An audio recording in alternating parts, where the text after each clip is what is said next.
Good morning, welcome to my video lovely Seema. অনেক দিন পর ইন্ট্রো দিচ্ছি। আর ঘুম থেকে উঠেছি, এখন বাজে 8টা। আর আটটার সময় উঠেছি। আর সকাল সকাল আমার এতগুলো টাকা চলে গেল। আবার পার্সেল এসছে পার্পেল থেকে। তো চলো কেসে দেখা যাক। একে একে শুরু হলো এবার পার্সেল আসা। আজকে সবজি বাজারে দেখো, কাঁচা আম, যেটা আমার খুব ভালো লাগে, সবার ভালো লাগে। এখানে আছে ভেন্ডি, এখানে আছে টমেটো, পটল, আলু, পেঁয়াজ, বেগুন, কুমড়ো শাক আর ডাঁটা। তার মধ্যে এটা আমার সব থেকে প্রিয়। কার কার কাঁচা আম খেতে ভালো লাগে অবশ্যই তারা কিন্তু একটা কমেন্ট করে দিও, আর অবশ্যই একটা শেয়ার চাই। আর এই হচ্ছে কাঁচা আমটাকে আমি প্রথমেই ছাড়িয়ে নিয়েছি, তারপর পিস পিস করে এই যে এটা আছে এটাতেই আমি ঘষে নেবো আমগুলো। এই করবো এবার আমগুলোকে এবার এক এক করে ঘষে নিয়ে তারপরে করব আজকের আম মাখা। এই গরমে আম মাখা খেতে কার কার না ভালো লাগে বলো? আমার তো ভীষণ ভালো লাগে। হ্যাঁ, পাকা আমটা অবশ্য আমার ভালো লাগে না, কিন্তু কাঁচা আমটা আমার খেতে খুব ভালো লাগে। আর গরম এলে পরে এই আম মাখাটা করি। তো কি কি দিচ্ছি সেটা তোমাদের সঙ্গে শেয়ার করে নিচ্ছি। প্রথমে দিয়েছিলাম নুন, তারপরে দিয়েছিলাম হচ্ছে লঙ্কা। আর এই লঙ্কাটা না দিলে বেশ ভালো লাগে না। আর সঙ্গে দিতে হবে কাঁচা তেল আর চিনি। তো এই দিয়ে হবে আজকের আম মাখা। আর এইভাবে আম মাখানো খাবে তোমরা, দেখবে ভালো লাগবে। অনেকেই অনেক রকম করে আম মাখা করে, এইভাবে গিটারে ঘষে নিয়ে আম মাখাটা খেতেও খুব ভালো লাগে। আর এই গরমে আম মাখা না খেলে তো একদমই চলবে না, তাই জন্য আম মাখাটা মাখিয়ে দিলাম। আর এখন আমি এডিট করতে বসে দেখছি আর খেতে ইচ্ছা করছে। কি বলবো গাইস, এত ভালো লাগে আমার। এখন আমি বাটি সামনে নিয়ে বসে পড়েছি আম মাখা। এই আম মাখাটা খেতে খুব ভালো লাগছে। আমি চ্যানেলে এটা দিয়েছি আম মাখার রেসিপিটা, তোমরা একবার করে দিয়ে খেয়ে দারুণ, একদম টকটক ঝাল ঝাল মিষ্টি মিষ্টি, খুবই সুন্দর হয়েছে। তোমরাও একবার বাড়িতে ট্রাই করে দেখো। আমাদের বাড়িতে পুরো আচারের মেলা বসে গিয়েছে। এরকম এখানে এখন হচ্ছে আমের আচার, মানে একটু আগে দেখালাম ফুলের আচার, এখন হচ্ছে আমের আচার।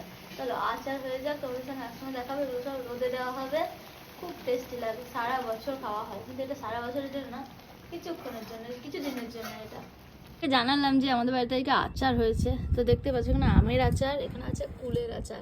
আর এগুলো রোদে দিলে পরে খুব ভালো। আর এখানে দেওয়া আছে বড়ি, রোদে দেওয়া আছে। এখানে আমার গোলাপ ফুলের পাপড়ি রোদে দেওয়া আছে।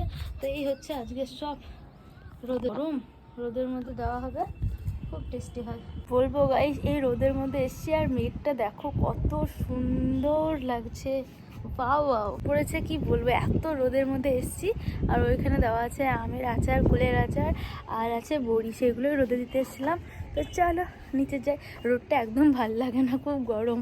শুধু মেঘটা তোমাদের সঙ্গে একটু শেয়ার করার জন্য আমি উপর। আজকের ভাতের মেনু দুপুরের আজকে হচ্ছে, এখানে আছে শাক আছে, এখানে আছে ডাঁটা, পটল, ভেন্ডি আর চিংড়ি মাছ, আলু দিয়ে একটা ঝোল। আর এখানে আছে চিংড়ি মাছ, বড়ি, বেগুন, টমেটো, আলু দিয়ে ঝোল, এই টক। আর এখানে আছে আমের চাটনি, আর এখানে আছে গরমের টক দই, আর কাঁচা পেঁয়াজ আর লঙ্কা। এই হচ্ছে আজকের ফ্রেন্ড। আজকে হচ্ছে আমার দিদির জন্মদিন। তো চলো, জন্মদিনে দিদি কিন্তু এখনো পর্যন্ত কিছু জানে না যে আমি যাবো কি যাবো না। তো চলো তোমাদের সঙ্গে দেখা হয়। আর কি কি করি, বাজারে যাব, কেক কিনবো, তারপর একটা জামা কিনবো দিদির জন্য। আর পয়লা বৈশাখ তো চলেই এলো, পয়লা বৈশাখ তো হয়ে গেছে, তোমার পয়লা বৈশাখের জামাটাও কিনবো একসঙ্গে। তো চলো আজকে হবে একটা ধামাকাদার ব্লগ, চলো দেখা যায়। হ্যাপি বার্থডে লিখো সবাই, আজকে আমার দিদির জন্মদিন, সবাই একটু হ্যাপি বার্থডে লিখো। প্রথমেই চলে এসেছিলাম দোকানে, একদম পয়লা বৈশাখের শাড়ি জামা সব কিনে নিয়েছিলাম দিদির গিফটের সঙ্গে সঙ্গে। আর পয়লা বৈশাখের ভিডিও অনেক দিন পর তোমাদের সঙ্গে শেয়ার করছি। আর এটা হচ্ছে সাতঘর থেকে নিয়ে এলাম দিদির বার্থডে কেক। আর এখানে অনেক রকম কেক ছিল, আমি পছন্দ মতন একটা নিয়েছিলাম, কারণ দিদি যেটা পছন্দ করে সেটাই আমি নিয়েছিলাম। টেস্টি, খুব টেস্টি কেকটা ছিল। আর এই হচ্ছে দিদির গিফট, দেখে অবশ্যই জানাবে জামাটা কেমন হয়েছে। কুর্তি ছিল, বাবার একটা আর জামা, আর মায়ের একটা শাড়ি। আর এই হচ্ছে দিদির প্লাজো। এই হচ্ছে একদম পয়লা বৈশাখ আর জন্মদিনের গিফট তোমাদের সঙ্গে শেয়ার করলাম। আমি খুব গিফটে হয়ে গেছি, যেদিন একটাই গিফট দিয়ে পয়লা বৈশাখ আর জন্মদিন করলাম। আর এই হচ্ছে বার্থডে কেক। বার্থডে কেকটা কেমন হয়েছে অবশ্যই জানাবে। তো চলো এবার মা দেবে পায়েস, আর পায়েসটার সঙ্গে নিয়ে যাবো দিদির বাড়ি। জন্মদিনের পায়েস যেটা মা করেছে, চলো এটা নিয়ে যাব। এখনো পর্যন্ত দিদি জানেই না কিছু, একটা ধামাকা হবে।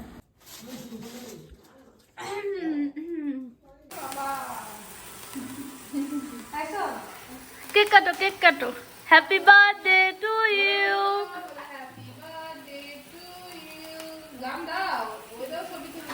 হ্যাপি বার্থডে দিদি।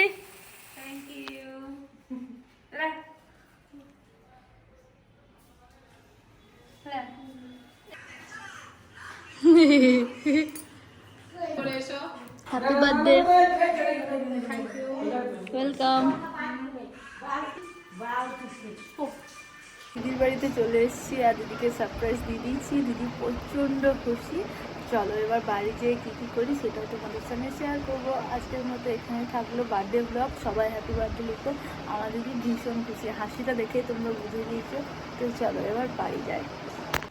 আজকে হচ্ছে দুপুরে মেনু সব নিরামিষ। বাবা ভোলার আজকে আমাদের এখানে হোম হয়, তো আমি নিরামিষ খাবো আজকে, কারণ আমি উপোস করি আর এবছর করা হবে না তাই। এখানে আছে ভাত, কুমড়োর শাক, আলু ভেন্ডি ভাজা, আমের চাটনি, বাদাম বাটা যেটা খুব ভালো লাগে, আর মায়ের হাতে এখানে আছে আলু পোস্ত যেটা খুব ভালো, আর আছে নিরামিষ টক। আজকের এই হচ্ছে আমার দুপুরের মেনু। আর আজকে হচ্ছে চৈত্র মাসের ধর্মরাজ পুজো, আর এটা হচ্ছে বোলপুরি ধর্মরাজের চান যেটা আমি দিয়েছিলাম। আর আমার প্রতি বছর উপোস থাকে, তার জন্য যেতে পারে না। কত লোকের ভিড় তোমরা দেখতেই পাচ্ছ। বোলপুরিতে খুব ধুমধাম হয়, তার জন্য গেছিলাম। আর আমার দিদির জন্মদিনটা একদম হোমের দিনে, খুব ভালো বারে দিদির জন্মদিন। তো দিদির জন্মদিনের দিনে হোম দেখতে গিয়েছিলাম সবাই মিলে, খুব আনন্দ হয়েছে। তোমরাও আমার সঙ্গে একটু দেখে নাও যে কী কী দেখলাম। ওই যে আসছে ধর্মরাজ ঠাকুর চান করিয়ে ওই জলের মধ্যেই নেমে আসবে। এখানে খুব জাগ্রত ঠাকুর। আর হ্যাঁ, ঠাকুরের ছবি তোলা হয় না, কারণ এখানে ঠাকুরের ছবি কেউ তুলতে দেয় না। ছবি তুলতে গেলে পুরো ফোন ভেঙে দেবে সবাই ভক্তরা, তার জন্য। আর এই ঠাকুরের ছবি তোলা হয় না। এই হচ্ছে বোলপুলির ধর্মরাজ মন্দির, তোমাদের সঙ্গেও শেয়ার করলাম। আর আমরা বোলপুলির সাঁকো থেকে দেখছিলাম যে ব্রিজটা আছে সেখান থেকে। আর এই নদীতে জল থাকে না, এই ধর্মরাজ পুজোর সময়তে প্রচুর জল চলে এসছে। এই যে তোমরা দেখছো এই মাঠটাতে ধর্মরাজ ঠাকুরের চান হয়, তারপরে আবার এই নদীটা দিয়ে যায়। হ্যাঁ, আমি এর ব্যাপারে বেশি কিছু জানি না, যারা জানো বোলপুলি থেকে দেখছো তারা অবশ্যই লিখেছে যে এই চানের ব্যাপারটা কি, কারণ আমি প্রথমে গিয়েছিলাম আর আমার খুব ভালো লেগেছে, তোমাদের সঙ্গে সেটা শেয়ার করেছি।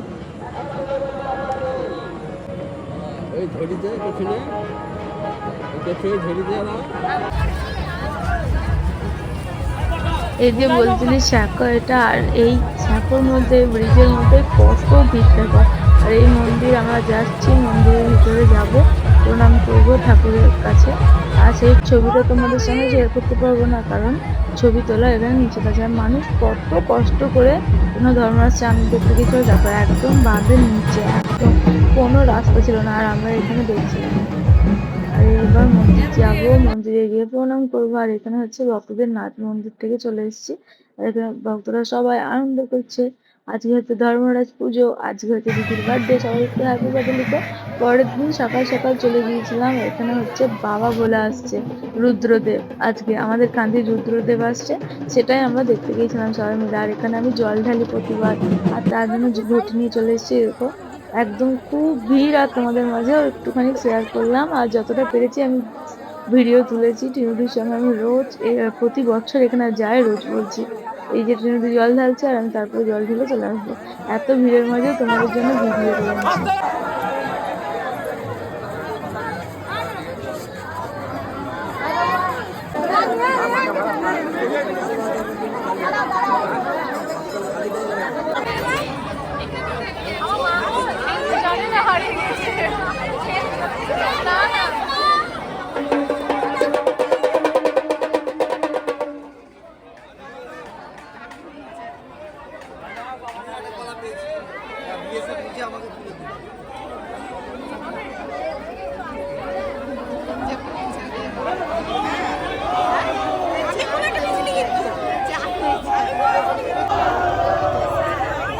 জল কত পড়েছে দেখ।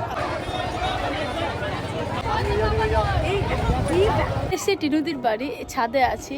আর তোমাদেরকে একটা দেখাই জিনিস, গাছে কত আম, একটা পাড়ি হয় না।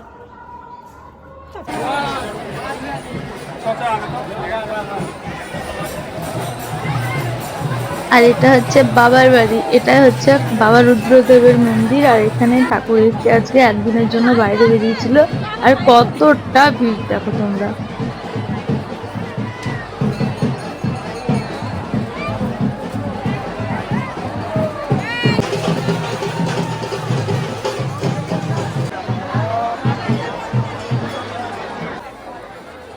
খুব গরম ছিল, তারপরে বাড়ি চলে আসি। আজকের মতো টাটা। ভিডিওটা ভালো লাগলে অনেক অনেক শেয়ার করো, কানু ফ্যামিলিকে শেয়ার চাই।